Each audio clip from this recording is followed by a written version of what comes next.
This is a follow-up show to our show on fake news and the 10% reduction in employees. We're currently looking at something we call the 3-day rule update on Tesla's stock. This is Greg for Teslafaninsight. Thanks once again for joining us. If this is your first time, welcome. If you're a repeat visitor, welcome back.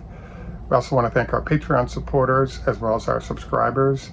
If you enjoy the show, please take time to join us on Patreon if you'd like daily updates on investing and trading ideas that I think you'll find helpful. So also we wanted to note this is a copyrighted broadcast. So today we wanted to concentrate on the fact that Elon did indeed send a memo out indicating there was a 10% reduction in personnel, and he then came back over the weekend and articulated that while there'd be a 10% reduction in the number of people on the salaried employee side, production and logistics would be exempted from that force reduction. So we thought this was a really interesting situation because it cost Tesla 80 points, perhaps 10% of the value of the company from that memo being leaked. We also wanted to follow up because we were calling it fake news based on a lot of the data points he provided. In particular, they still have several thousand people that need to be hired in the production of new vehicles, and you have to schedule and deliver those vehicles from the logistical side as well. And that could operate in a lot of different ways. It could be ships, it could be trucks, etc., but all those logistics are mandatory. So we wanted to first review what the 3-day rule is. In the case of most public companies, particularly the size of Tesla, there's a process where there are very large money managers who are paid huge amounts of money to decipher what's going on with certain companies and their stocks to optimize profitability for those investors. In this case, what we wanted to concentrate on the fact was that it takes approximately 3 days for the entire 3-day rule process to work.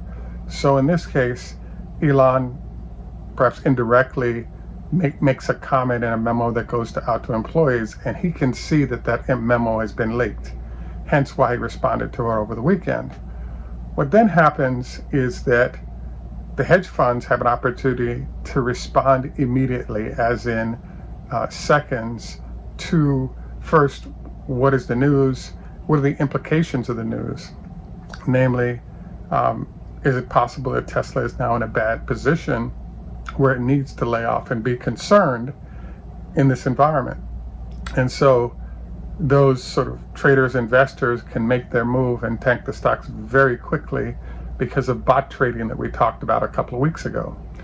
So what then happens is that after the hedge funds have quickly moved, we now have the analysts that are experts in the area go back and carefully review all the data that's come in. They will then write a report and hand that report off to the large firms that pay for those reports on a regular basis.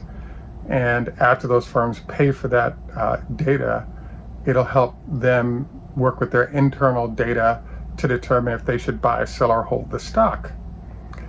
Now, in the case of Tesla, as you can see, that we're now 3 days after most of this news came out, and then the follow-up from Elon. The stock is now rising despite the fact that the market is actually going down because of increasing oil prices. Now, I want to take a slight segue to the right here just to note that Elon controls his communication process in a certain way, and we're seeing how he does it in terms of these memos, and I'm confident he knows that they'll be leaked. Now, most companies of this magnitude are very careful in what they put out, and it avoids the stock prices doing wild swings based on these announcements that are sort of off the cuff. And so I wanted to introduce the fact that there's somewhere at least a 10%, if not a 20% discount on the stock price that's driven by the fact that those holding the stock, while it's a great company, great stock, are not happy about how information is disseminated in this fashion and therefore shy away from it because it implies that the company doesn't know what they're doing, even if their products and services are great and doing great in the marketplace. So in theory, then Tesla should be 200, 300 points higher if in fact there's a consistent process of communication that investors could rely on.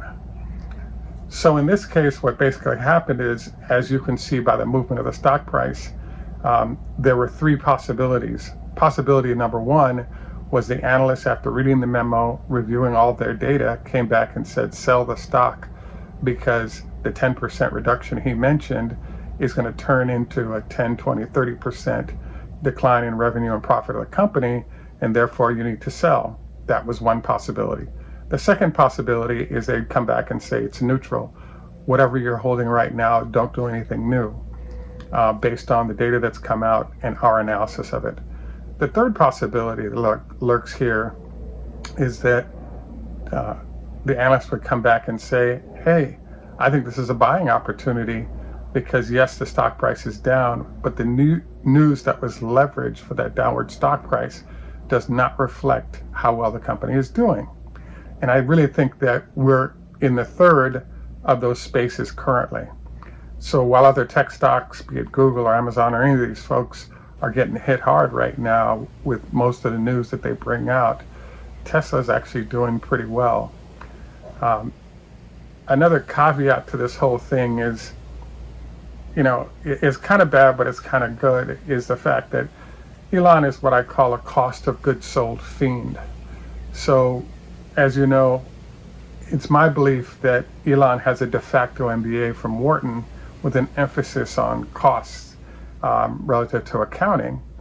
And so his cost accounting intensity has remained strong despite the fact that they've got plenty of cash and the company is doing extremely well. So his decision to start cutting salaried workers and increasing the amount of production people, I think that it might be a wash, or there'll be net an increase in headcount because the number of people cut, 10% of, let's say, 20,000 people, is way lower than the 80,000 people that are involved in every aspect of production, and therefore that going up. So the overall story here is that Tesla's overall employment is actually rising, despite the memo saying there's a 10% cut. Another thing about Elon I thought was interesting, strange, was that one of the sort of internal discussions of the company is that Elon's jet lands in Fremont every Thursday. So there are many managers fearful that employees would get fired who'd ask them to take the day off or don't be in the factory when Elon is there, because if the conversation doesn't go well between that employee and Elon in terms of what they're doing and what value they're contributing, he's more inclined to fire people than keep or hire, just because lower headcount can only mean more profit to the company. And so there are summary firings that happen that I don't think makes the company look great, but it definitely happens, and he's more inclined to stay lean than to have too many people. And you could argue that's actually a good deal to have a CEO that's intensely focused on costs and making sure that those costs are managed carefully as the company grows. So after we go through which of the three analysts are going to say, we then start seeing the buy, sell, or hold reflected in analyst movement. And that's when you can tell either you pay the $1 million to get those analysts aboard full time, or you can simply watch the stock price 3 days after this major news might have occurred to figure out what's going to happen. In the case of Tesla right now, again, stock price is up. 703 or even 700 was the low after this latest piece of news. It's back into the 730s as we're gathering the momentum in. I suppose one could ask, well, what are we going to see next, especially given that the market is sort of tanking with higher interest rates that are tied to oil? I believe that, one of the things that can happen is a sudden shift in viewpoint of certain companies. And I think it's really possible right now that a lot of people are going to sit back and say, there's a place called Moss Landing in California, and the big news is that Tesla just opened another megapack facility for Pacific Gas and Electric there. And so a funny thing is kind of happening right now. Oil prices are rising. Consumers are saying nice cut in their transportation costs if they go electric. There are some consumers who've swallowed the whole Megillah or gone the whole hog who are saying, oh, I've got a nice home, I've got my solar panels, why don't I just produce my own electricity and drive that around? And so it's costing them because they're amortizing those solar panels over time, but they have control of their costs when it comes to electric, and at a certain point, they'll no longer be paying for electricity in theory. So there are a lot of folks that are moving towards the solution that Tesla represents in this regard, especially as we see the huge spike in the cost of oil and therefore gasoline. In Southern California in particular, they're showing some of the highest prices for gas anywhere in the country.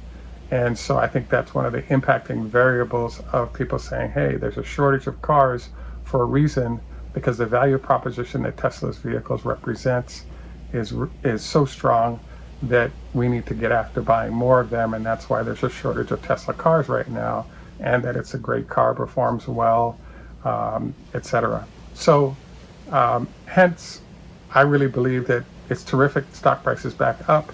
I still think it was fake news that Tesla's cutting 10% because they are cutting 10% of salaried staff, but the overall employment, I believe, because of the number of production facilities that are hiring, is actually going to go up, not down, and probably somewhere in the 5 to 10% up is likely to be the employment situation, given the need for production workers in multiple plants to get the full production there. So I think this is all great news and for the company, and great news for those of you who are strong long-term holders. And we look forward to reporting on more of this as we get more data that we can reflect on. This is the end of our formal portion. Next, as usual, we move to our health tips. I actually ran into a doctor this week, an anesthesiologist, and I asked him for his recommendation of health tips from his viewpoint when it came to our viewers. And what he shared was that the heavier you are heading into operations, which is where he's focused, the more difficult it is for the anesthesiologist to manage how to provide the drugs that they provide as part of their process. So trying to cut weight and make sure you're in as good a shape as possible prior to your operation is actually a really smart move, was his recommendation. And it seems to make sense to me as well.